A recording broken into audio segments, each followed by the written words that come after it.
The Coaches Show is brought to you by Highway 55, Burgers, Shakes, and Fries. The Professional Fence Company. Our name says it all. No job too big or too small. Nunboys.com. And GPS Photography and Video, GPSPhotoandVideo.com.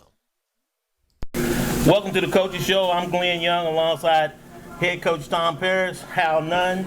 The Coaches Show is brought to you by Highway 55, Burgers, Shakes, and Fries, Pro Fence Company, Professional Fence Company, ProFence.com. Find them on Facebook and on the web. Their name says it all. No job too big or too small. Give them a call. 910-875-5912. Nunboys.com. Marketing, advertising, t-shirts, GPS Photography and Video, GPSPhotoandVideo.com. Coach, once again, as always, thanks for joining us. Opening possession, Purnell Sweat fumbles on the 30. First play. First play of the game. First play. We can't do anything with it. Two other times we're in the red zone with the ball. We hit the ball on the 10-yard line and again on the 14 and couldn't punch it in. But still only down 7-0 at halftime.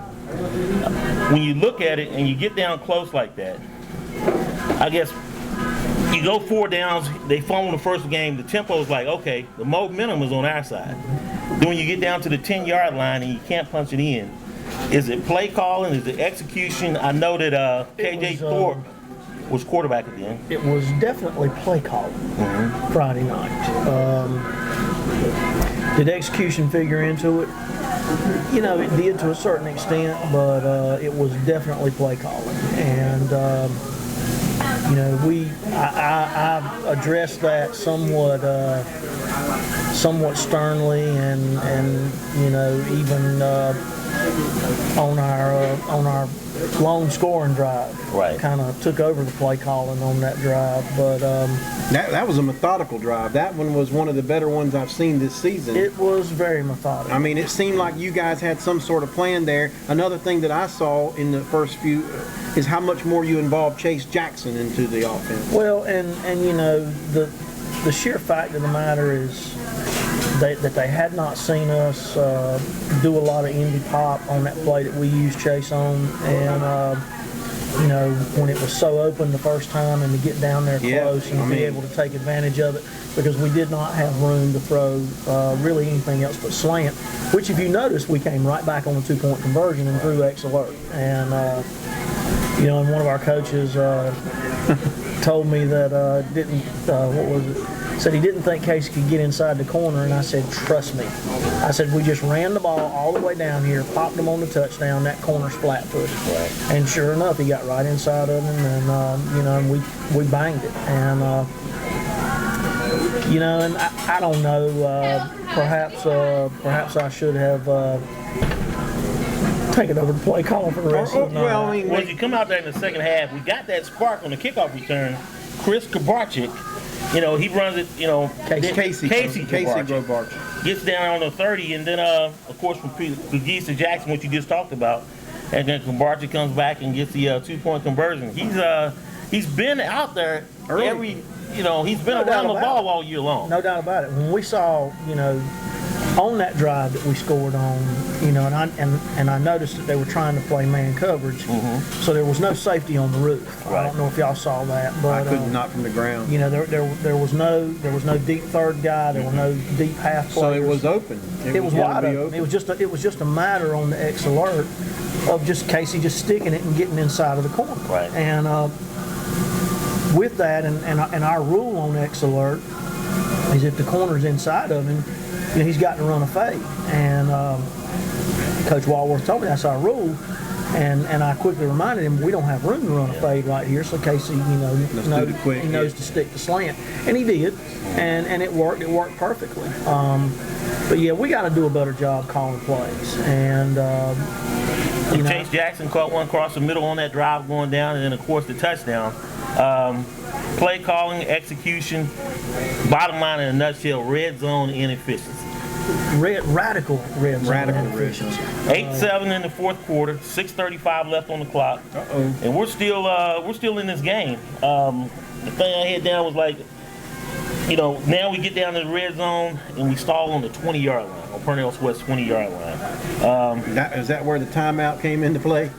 Was that time? No, it wasn't. That wasn't that particular series, but that was the third time we were in the red zone. First play of the game, that was the 30. So this was the third time on the red zone. But on that play, I thought that Quinn Maynard got the first down. I did too. It did look close up from top, mine. we were I'm on looking the at ground, it, though. I couldn't and I thought they were going to give you a better measurement from, It was a short from measurement. everything that we saw. He looked like he had the first down. I thought we were in business. Then Purnell Sweat comes out, hits a big pass play on us, scored her second touchdown, and that was pretty much it. However, with 3 minutes to go on the game, we were driving, and again, we just stalled with. I don't want to say it's the thing was that everybody figured us out, but. Well, you look at the pass play that hit us on this play action, and Right. what's been our Achilles heel all year. Looking into the Biting backfield. too early. And no more than they had thrown it.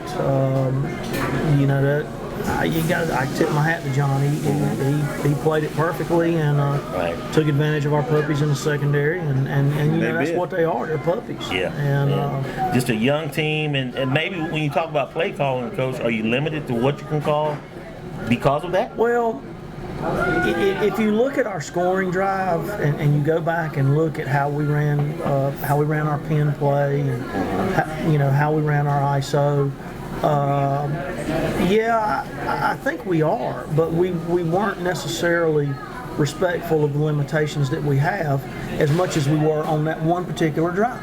We ran 3 plays all the way down the field, all the way down the field, all the way down. Right, and one was left. One was left. We ran pin right. I called the exact same play again. I said, do it again, same formation. Then we flipped the set and ran the exact same play to the left. There were 2 times in the game where you called the same play back to back, wasn't there? There was. Because you made momentum and they were on their heels, and I said, I think I even heard you say it. Run it again. Run and it I'm till like, they stop. And then you got another 6 yards on gains. The problem was when you got down in, like Glenn said, in that red zone, it tightens things up a little bit.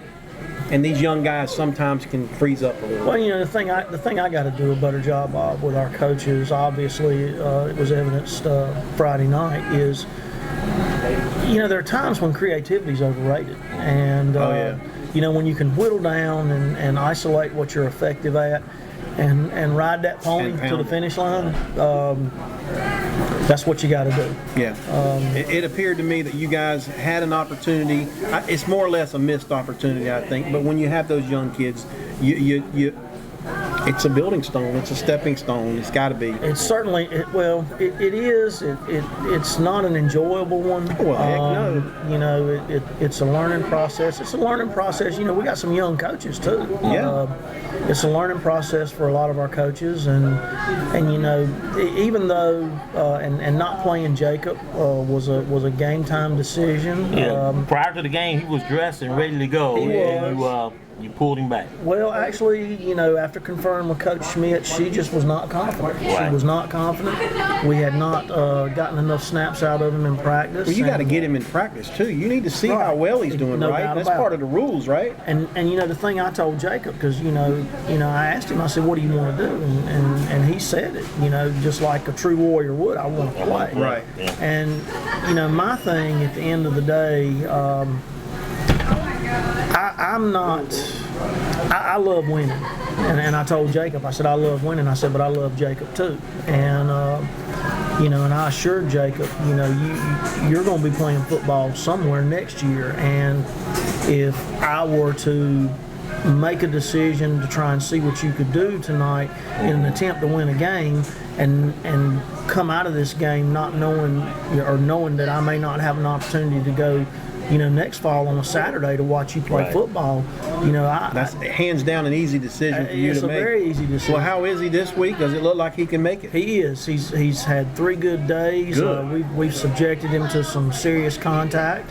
He's responded well, and he looks good. He looks good, and right now he's got the green light for Friday night. But getting back to last Friday night, my decision was, and I felt like if And I told our coaches, if we got to have Jacob to beat Purnell Sweat, then we don't deserve to win. Yeah. And you're in bad shape. But really, when you get right down to it, it goes back to play calling, and that game's on me, and it's on our coaches. It was a coaching winnable staff. game, a game we could have won, a game we should have won. But that one's in the books, Coach. No doubt about it. I mean, we should have won that game. You want to do offense, defense real quick? When we come back, we're going to talk Pinecrest. As we're going to the last week of high school football, Pinecrest. We'll be right back.